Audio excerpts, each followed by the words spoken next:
بسم الله الرحمن الرحيم. Allah subhanahu wa ta'ala nous dit dans le Coran: Ya ayyuhalladhina amanu idha qumtum ila as-salati faghsilu wujuhakum wa aydiyakum ila al-marafiq wamsahu bi ru'usikum wa arjulakum ila al-ka'bayn.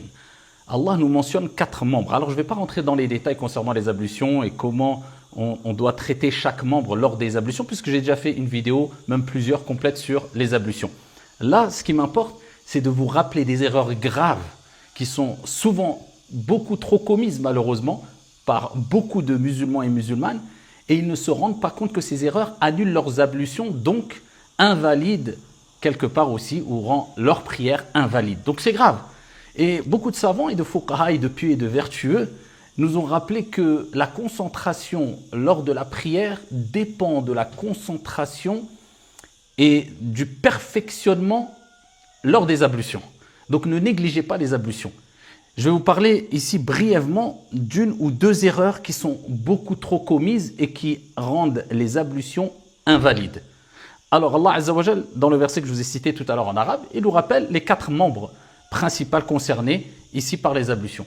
Lorsque vous vous levez pour faire la prière, vous voulez accomplir la prière, bien sûr on doit faire les ablutions. Il nous dit lavez vos visages. On va en parler rapidement, mais je vais commencer par un point qui est peut-être plus important puisque les erreurs se répètent beaucoup plus sur ce point-là. Donc on doit laver le visage. Ensuite, il nous dit de laver les mains jusqu'au coude. Et voilà ici l'erreur que je voulais souligner ici, que beaucoup commettent, à savoir, ils bâclent ce membre-là. Ils ne se rendent pas compte qu'ils ne le lavent pas complètement puisqu'ils commencent à partir des poignets en lavant ici leurs membres jusqu'au coude, en oubliant de laver les mains. Et ensuite, il nous dit bien sûr, on doit passer de l'eau sur les cheveux et laver ses pieds jusqu'aux chevilles. Alors, je vais vous montrer rapidement l'erreur qui est commise. Concernant les mains, donc on lave bien sûr le visage et on doit le laver correctement. Je ne parle pas des sunan, des choses qui sont surérogatoires, je ne rentre pas dans les détails. Je vous ai déjà dit, j'ai déjà fait une vidéo sur cela. Il faut savoir que quand on lave les mains au début des ablutions, ce n'est pas obligatoire, ça fait partie des sunan. Okay?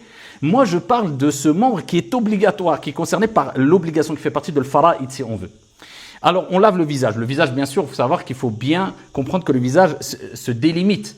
C'est entre ici le haut du front, le bas du menton et d'une oreille à une oreille. Et il ne suffit pas de mettre un peu d'eau comme certains font comme cela. Non, non, il faut bien verser de l'eau et pour les malikites, accompagner cela de ce qu'on appelle la delk, c'est-à-dire cette sorte de friction. D'accord, on accompagne en frottant bien et on ne se précipite pas. Puisque si un membre qui fait partie des obligations, des piliers si on veut des ablutions, n'est pas lavé correctement, eh bien les ablutions sont invalides, la prière est invalide.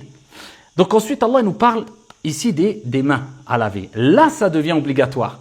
Quand on commence les ablutions, laver les mains, ce n'est pas obligatoire. Mais quand on arrive à ce membre qui est de laver les mains jusqu'au coude, eh bien, les mains doivent être lavées obligatoirement. Et beaucoup, ils lavent leur visage. Et lorsqu'ils arrivent aux mains ici, qu'est-ce qu'ils font? Ils font comme cela. Ils passent leurs mains ainsi. D'accord? Et ils se contentent de laver donc le bras.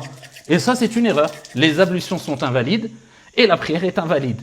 Je ne rentre pas dans les détails. Est-ce que vraiment elle est invalide si la personne était dans l'ignorance ou pas? À quel moment on peut dire qu'elle est invalide ou pas? Mais la règle générale, c'est que c'est invalide. D'accord? Donc ici, il faut bien comprendre. Allah, il nous dit lavez vos mains. Donc quand j'ai fini mon visage, donc bien sûr, je passe les membres, les détails sur les membres.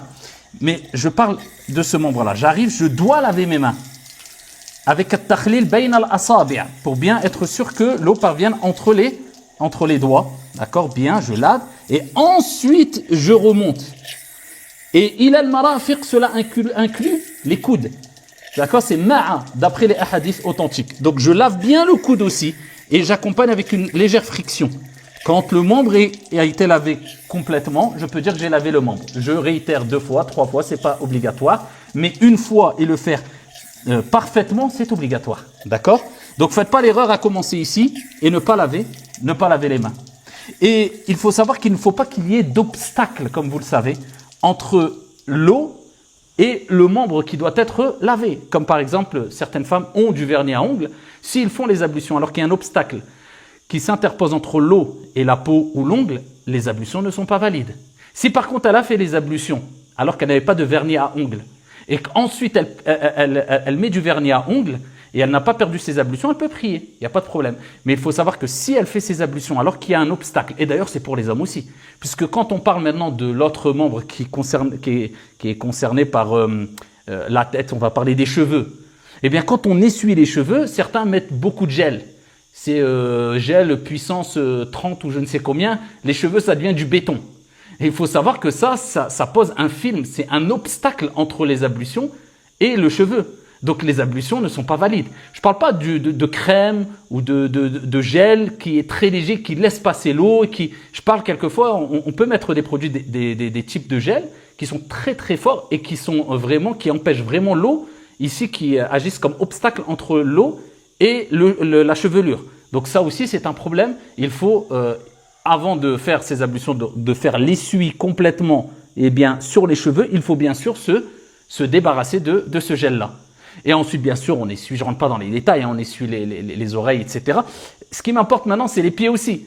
Les pieds, ce membre qui est obligatoire mentionné dans le verset coranique où Allah parle des 4 membres qu'on a cités, donc le visage. Donc à l'intérieur du visage, il y a le nez, la bouche, je ne rentre pas dans les détails.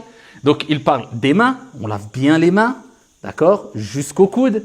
Il parle donc d'essuyer les cheveux, donc on essuie bien, on s'assure qu'il n'y a pas d'obstacle. D'accord, un aller et un retour, d'accord, il n'y a pas ijma' sur la question du retour, mais il faut s'assurer au moins que les mains sont humides et qu'on essuie bien, d'accord, en commençant ici au début des cheveux et qu'on va jusqu'à derrière la chevelure et qu'on revienne pour les hommes et pour les femmes, mais ce qui est le plus important, c'est l'aller, d'accord. Et ensuite, il y a les pieds. Et les pieds, c'est ilal ka'bayn, c'est-à-dire qu'on doit laisser couler l'eau et en même temps faire ad-dalk, c'est-à-dire on frotte un peu le pied légèrement partout et on s'assure que ça monte jusqu'au cheville, puisque certains lavent simplement que le dessus des pieds avec un peu la plante et ils pensent avoir fait les ablutions. Leurs ablutions sont invalides, donc la prière est invalide. L'acte d'adoration pratique le plus important auprès d'Allah, la prière as-salah, est invalide. Cet acte qui est l'acte pratique, le premier sur lequel on rendra des comptes au jour de la résurrection, as-salah, est invalide. Ce n'est pas une mince affaire. Et inna as-salata tanha 'anil fahsha'i wal munkar. La prière est un acte d'adoration qui, par celui-là, Allah subhanahu wa ta'ala, par cet acte d'adoration, à travers cet acte d'adoration, s'il est bien accompli, pieusement accompli, eh bien Allah t'éloigne du mal, des mauvais comportements, de la turpitude, du blâmable. Donc c'est quelque chose qu'il ne faut pas négliger. Donc quand vous faites vos ablutions, faites-les correctement. Qu'Allah vous bénisse.